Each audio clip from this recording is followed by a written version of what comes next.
El Jardí Botànic de Barcelona va ser l'escenari de l'acte de lliurament de distincions Viles Florides 2011-2012.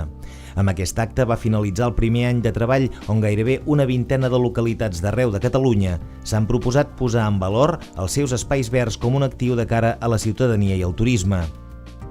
Viles Florides és un programa que la Confederació d'Horticultura Ornamental de Catalunya va impulsar l'any passat amb l'objectiu que a Catalunya el paisatge sigui potenciat i entès com un dels principals actius del país, tant pels ajuntaments com pels particulars. En aquesta primera edició es van distingir 17 municipis per la seva aposta per cuidar millor els seus espais verds i per treballar per una millor integració dels entorns de les seves poblacions amb els espais naturals que les envolten. Pensem que, a més, els espais verds han d'acabar sent punts de trobada de la gent, punts de trobada on en Quimet i la Quimeta puguin parlar, es puguin veure, siguin punts de convivència, puguin actuar els assistents socials, siguin elements d'integració i de cohesió social. Pensem que tot això ho podem anar aconseguint, a poc. Es va concedir una flor d'honor a Cabrils, Calonja, Celrà, Guissona, Premià de Dalt, Roses, Vilabertran i Vila-sacra. Figueres, Santa Susanna, Montellà i Martinet, Vilassar de Mar i Sitges se'n van emportar dues. Les tres poblacions amb més puntuació del jurat, a més de les distincions de les flors d'honor, se'ls va concedir el Premi Viles Florides. El tercer lloc va ser per Sant Joan de les Abadesses. El seu alcalde, Ramon Roquer, va valorar el que ha representat per la seva població. Per nosaltres ha sigut una experiència molt positiva en què ens ha donat la possibilitat de formar un projecte important, un projecte de país i de poble, en què gràcies a aquest compromís i juntament amb els ciutadans i ciutadanes del nostre municipi hem aconseguit que Sant Joan tingués més color, tingués més vida, tingués més flors, tingui els espais públics, jardins i parcs més macos que mai.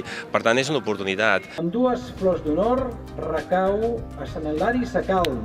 Sant Hilari Sacalm va quedar en segona posició. L'alcalde, Robert Fauria, va dir que el seu poble sempre ha procurat aprofitar la bellesa del seu entorn natural per potenciar l'atractiu de la població. És que Sant Hilari des de sempre el que hem volgut no és transformar el poble, aprofitar el que tenim de natura, d'espais, dels arbres ja de sempre i preservar-los i que estigui el poble ben endreçat, ben net, ben arreglat i mirar de tenir els parcs i els espais públics ben cuidats. Això és el que hem mirat i al final mirar de no fer les coses gaire artificials, que també és important. Cardedeu va guanyar el primer premi i se li van concedir 3 flors d'honor. L'alcaldessa de la població vallesana, Calamanda Vila, va dedicar el premi als veïns.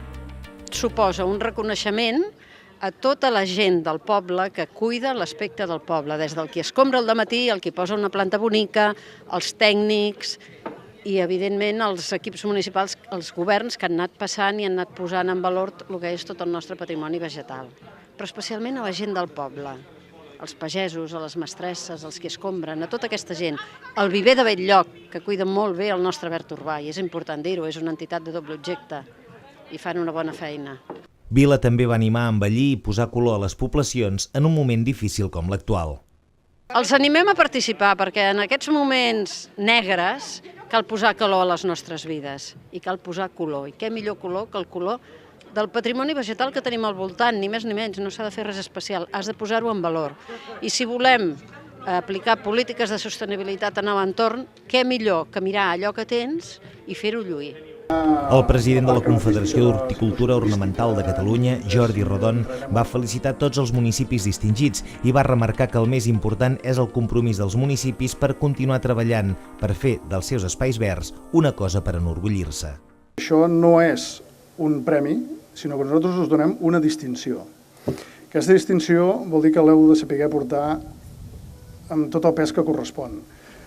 A les Viles Florides ja en sou 17. Només pel sol fet d'inscriure's entenem que heu agafat un compromís.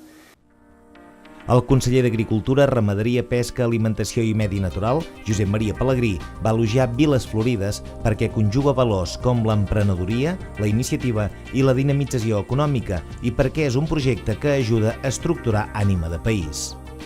I veiem com des d'una iniciativa que pot tenir de persones concretes, individuals, empresaris, emprenedors, podem tenir iniciativa, podem tenir un element transversal en tots els municipis i podem tenir també dinamització de l'activitat econòmica. I en aquests moments això és molt important és essencial que puguem tirar endavant el país des del punt de vista econòmic, etc., però també és molt important el que comporta aquest altre element imprescindible que és l'ànima del país. L'Agència Catalana de Turisme adquireix el compromís de desenvolupar promoció específica per fer que les Viles Florides siguin també, configurin també una ruta en el futur que permeti que els turistes, que els visitants coneguin la nostra qualitat de vida, el nostre estil de vida. La setmana vinent estarem presentant als Estats Units precisament allò que com a destinació estem en condicions d'oferir-los, i els americans, creieu-me, no venen aquí per les nostres platges, no venen aquí pel nostre sol, venen per moltes altres coses, entre altres coses la cultura, entre altres coses l'estil de vida, entre altres coses la nostra forma de fer, i això és el que els hi pretenem explicar. 17 poblacions a 10 comarques, en les quals hi viuen uns 200.000 catalans, formen part del programa Viles Florides, un programa que ha vingut per quedar-s'hi.